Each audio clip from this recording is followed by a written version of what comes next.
नमस्कार, आप देख रहे हैं अब तक टीवी चैनल। हमारे संवाददाता हीरा सिंह ठाकुर ने जनपद इंदौर से जानकारी देते हुए बताया, पंजाब नेशनल बैंक में हुई 6,64,000 रुपए की लूट का पर्दाफाश। इंदौर पुलिस कमिश्नरेट नगरी की विभिन्न टीम, साइबर एवं फील्ड पुलिस ने संयुक्त कार्रवाई में 12 घंटे में घटना का खुलासा किया।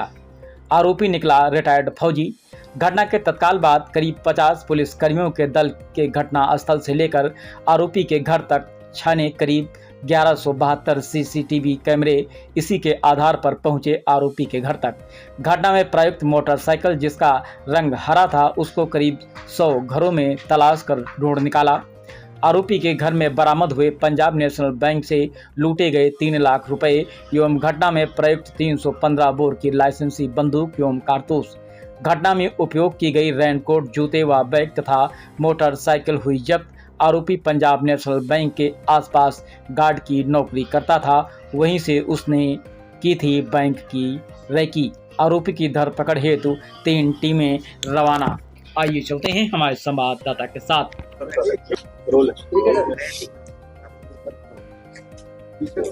जैसा कि आप सब लोग जानते हैं कि कल शाम को लगभग 4:41 पर पंजाब नेशनल बैंक जो स्कीम नंबर 54 में स्थित है, वहाँ एक अपराधी अंदर घुसा जिसके हाथ में बंदूक थी और उसने वहाँ एक फायर करके और बैंक कर्मचारियों को डराकर और एक बैग में पैसे भरकर वो निकल गया। बाद में जब इस राशि को हम लोगों ने काउंट कराया तो लगभग 6,64,000 के आसपास वो राशि थी। घटना बहुत ही गंभीर प्रकृति की दिखाई देती थी और उसी गंभीरता को ध्यान में रखते हुए पुलिस टीमें अपने काम में लगाई गई। मैं ये बताना चाहूँगा कि हमने अपराधी आइडेंटिफाई कर लिया है। अपराधी के पास से काफ़ी सामान हमारे पास जब्त हो गया उसके घर से और अपराधी के पीछे हमारी टीमें लगातार लगी हुई हैं। कैसे ये सब चीज़ें हुई वो मैं थोड़ा आपके सामने खुलासा करना चाहूँगा कि कैसे हम लोग इस अपराधी के पास तक पहुँचे हैं। जैसा कि आप देख रहे होंगे कि कल भी जो मैसेजेस थे उसमें हम लोगों ने ये बताया था कि ये आदमी कोई सिक्योरिटी गार्ड हो सकता है। इसके पीछे जो कारण हमें समझ में आते थे, वो जो सीसीटीवी फुटेज, आप सभी लोगों ने भी वो फुटेजेस देखे होंगे, उसमें सबसे पहले जो महत्वपूर्ण कारण समझ में आया वो ये था कि जो बंदूक दिखाई देती थी वो लाइसेंसी बंदूक थी। तो ये बात स्पष्ट होती थी कि लाइसेंसी बंदूक का इस्तेमाल कोई सिक्योरिटी गार्ड ही कर सकता है। तो पहली चीज़ तो ये थी कि जिससे हमें ये समझ में आया। एक दूसरी चीज़ जो हमें कैमरे में दिखाई दी वो ये थी कि एक राउंड उसकी जेब से नीचे गिरा और वो राउंड उसने उठा के अपने पास रखा। अमूमन गिरे राउंड को उठाने की जो ट्रेनिंग है वो पुलिस कर्मचारियों को या आर्मी के कर्मचारियों को दी जाती है। इस बात से हमें ये समझ में आया कि नॉर्मली अपराधी इस तरह की घटनाएं नहीं करते हैं। अगर किसी कारतूस को कोई उठाने की कार्रवाई कर रहा है तो वो कहीं ना कहीं पुलिस या आर्मी का बैकग्राउंड इसमें शामिल होना चाहिए। तीसरी चीज़ हमें तब कंफर्म हुई कि ये कोई सिक्योरिटी गार्ड ही है जब हमें ये समझ में आया कि इसमें अपराधी सिर्फ एक ही है।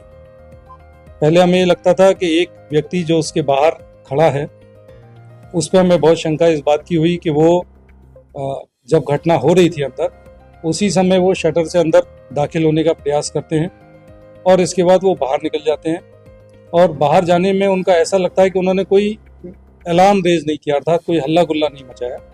तो हमें लगा कि ये अपराधी के साथी हैं और बाद में वो अपराधी की ओर ही मोटरसाइकिल में भागकर निकलते हैं। तो इससे हमें ऐसा लगा कि वो अपराधी के साथी हैं और वो ही उसके पीछे गए हैं। और बाद में जब हमारी जांच हुई और उनको हमने पहचाना और उनसे जब हमारी बातचीत हुई तो ये पता चला कि वो अपराधी के साथी नहीं है बल्कि बैंक में किसी काम से आए थे और जब उन्होंने ये घटनाक्रम देखा तो डर गए। बाद में उन्हें थोड़ी सी हिम्मत और साहस हुई तो उन्होंने बैंक के प्यून को साथ में बिठाया और उन्हें पीछा करने की कोशिश की अपराधियों का। तो ये घटनाक्रम जब हमें समझ में आया कि इकलौता अपराधी है तो ये साफ इंडिकेट करता था कि कोई ऐसा आदमी जो बैंक में ड्यूटी कर चुका है, जो किसी आर्मी के बैकग्राउंड का है, वही इस घटना में कहीं ना कहीं शामिल होगा। अब इस घटनाक्रम को सॉल्व करने के लिए हमारी टीमें 4 तरह से काम कर रही थी। पहला जो हम अमूमन करते हैं कि हमारी एक पूरी टीम सीसीटीवी फुटेजेस की ओर लगातार देख रही थी। वहीं दूसरी टीम हमारी हमने लगाई कि जितने सिक्योरिटी गार्ड्स का हमारे पास रिकॉर्ड है उसके बारे में भी हम लोगों ने जांच करना शुरू की, और ख़ास तौर से उस इलाके के आसपास के जो इलाके हैं वहाँ रहने वाले कितने सिक्योरिटी गार्ड्स हैं इसके बारे में भी हमारी जांच शुरू हुई। तीसरी टीम हमारी आर्म्स लाइसेंस जो थे उनके बारे में, चूँकि ये लाइसेंस शुदा वेपन दिखाई देता था, उसके लिए भी हमारी एक टीम लगी। और चौथी सबसे महत्वपूर्ण टीम थी जो हमारी नाकाबंदी के लिए लगातार हमारी टीमें लगी थी, जिसमें हमने Ujjain road, Dewas road, Khandwa road, Dhar road, इन सभी रोडों पर अपनी नाकाबंदी की टीमें लगाई हुई थी। जब सारी नाकाबंदी की टीमों से हमें रात 8 बजे तक ये खबर मिली कि इस तरह का कोई व्यक्ति क्रॉस नहीं किया है, तो हमें इस बात का पूरा विश्वास हो गया कि ये व्यक्ति इंदौर का ही, अर्थात अब हमें इंदौर और इंदौर के ही इलाके में अपने टीमों को कंसंट्रेट करना है। हालांकि यह भी संभावना थी कि कपड़े बदलकर कोई आदमी निकल सकता है, लेकिन फिर भी हमें ये मजबूती से ये एहसास था कि ये इंदौर में ही है।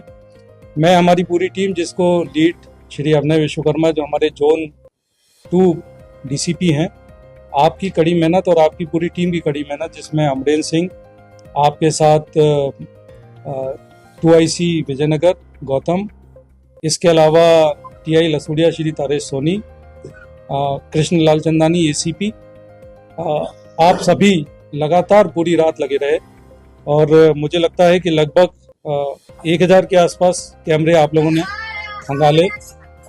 और एक एक कैमरे से एक बहुत अच्छी बात ये हुई कि इनका उत्साह इसलिए बढ़ता गया कि इन्हें एक एक कैमरे से रूट कुछ कुछ क्लियर होता गया।